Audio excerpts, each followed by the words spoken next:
I swear I had a feeling we was gonna do that.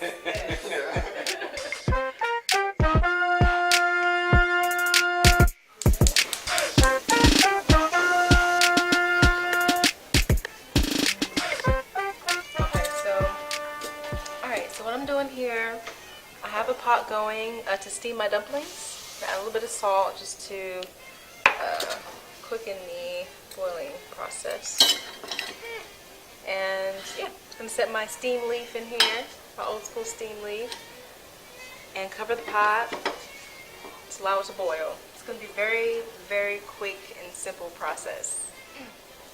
And just to kind of show you what I have here going on, I made a dipping sauce for my dumplings, and what it consists of is coconut aminos. We also have a little bit of hot sauce just for spice, scallions, rice wine vinegar, or any vinegar of your choice, just for a little bit of acidity. You're also going to add a little bit of agave or any sweetener of your choice just to pull out some delicious flavor. You don't need it. But you can add a little bit of sweetness if you like. Also, what I have in there is a little bit of sesame oil. So usually when you're cooking something with an Asian flair, you want to be sure that the flavors are well balanced.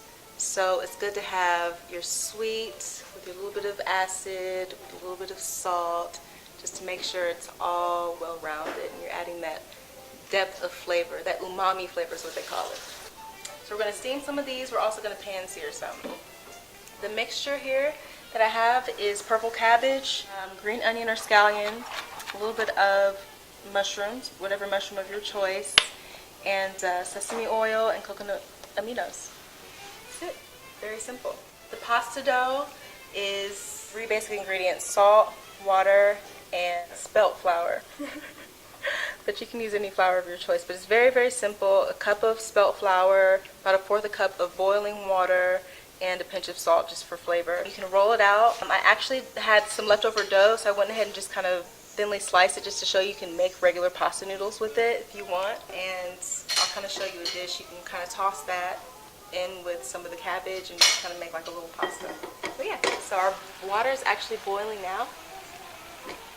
And all we have to do is just turn it down, just about a simmer. It doesn't have to be boiling. I'm just going to really just simply place them in.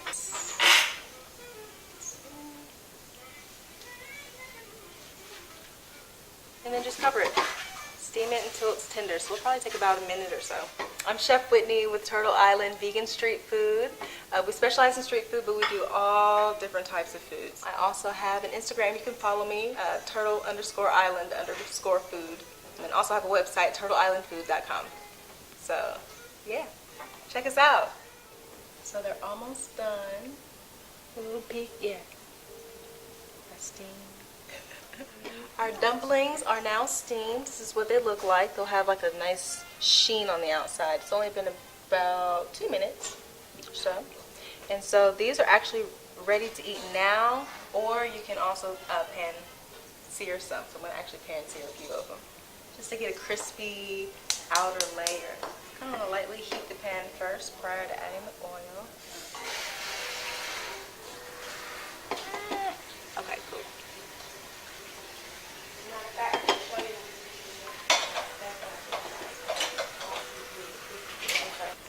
So to avoid the tearing, you want to make sure, because it's spelt flour, it's a little more hardy, so it can stick easily to your steam basket. So make sure to lightly oil the steam basket with a little bit of grapeseed oil using a paper towel. You can just lightly oil it and then place these inside just to prevent the tearing.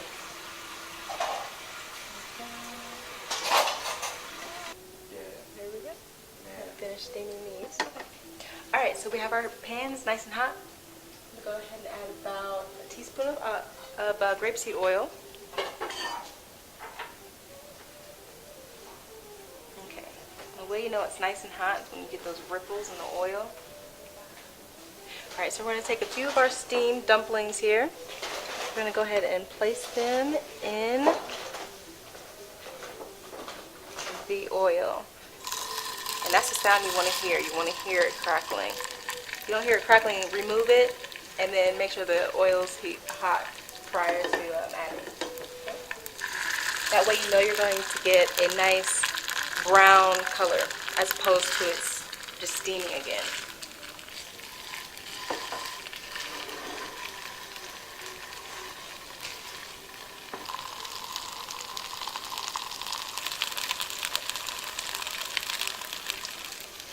I'm going to add these pasta noodles in here too, just to steam these up.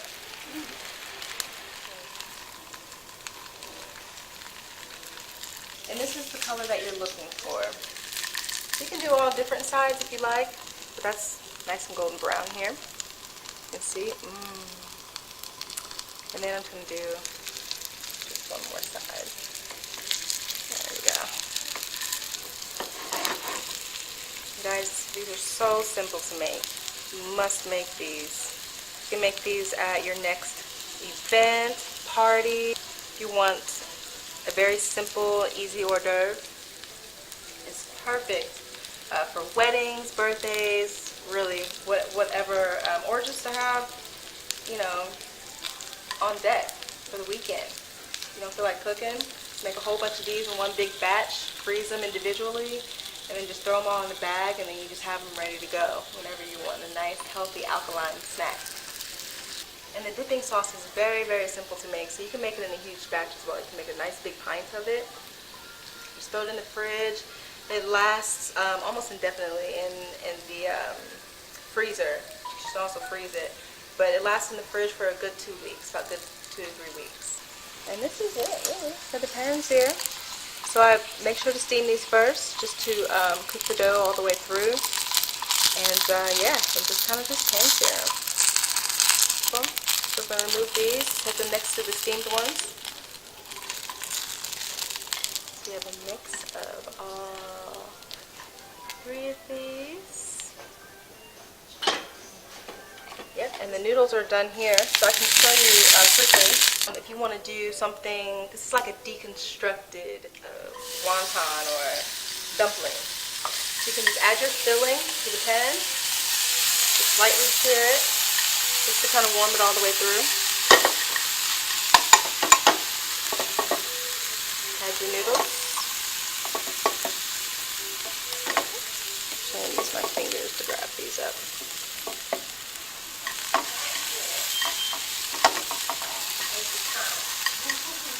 And you can just add a little bit of the sauce.